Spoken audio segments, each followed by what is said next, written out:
The following question reads that the following data are needed for the question. So you're given enthalpy of formation of N2H4, of N2O4, and of H2O in gaseous state. So the question states that hydrazine N2H4 reacts with dinitrogen tetraoxide to form nitrogen oxide and water vapor. So this is the entire reaction that's given. And the data that you have is you have the enthalpy of formation of N2H4. That's provided to you, which is 50.6. You also have the enthalpy of formation of N2O4, that's given as well. So you have enthalpy of formation of N2O4, and you also have the enthalpy of formation of steam, water in vapor state. That is also given to you. So this is also with you, enthalpy of formation. The enthalpy of formation of N2 is 0, so that is elements don't need to be formed. So enthalpy of formation of N2 is going to be 0, so that is by default with you. It's this value is 0.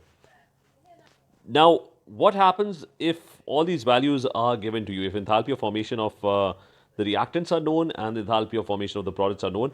So how do you calculate the enthalpy change for the reaction? So the formula, simple formula is you're going to take the enthalpy of formation of products and you're going to subtract the enthalpy of formation of the reactants. So this is the formula, enthalpy of formation of products minus enthalpy of formation of the reactants. So I'm going to first figure out the products. N2 is 0.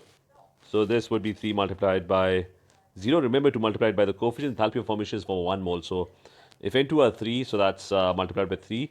And 4 multiplied by the enthalpy of formation of water, which is given over here.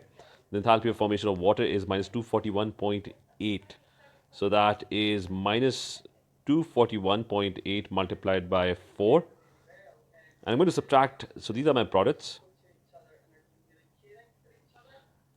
And I'm going to subtract my reactants, N2H4 and N2O4. So 50.6 and 9.2. 50.6 is for N2H4. And if you look over here, there are two molecules. So that's 50.6 into 2. And the other one is 9.2, and that would be multiplied by 1. So these are my reactants. So let me double check whether these values are correct. Products 4 into water, that's minus 241.8 into 4, and the other one is the reactant minus the reactants into H4 50.6 multiplied by 2 and 9.2 multiplied by 1. So I'm going to solve this, products minus my reactants, and let's try and solve this.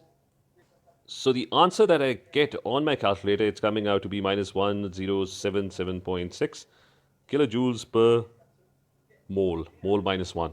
So option A is going to be my correct option for this question.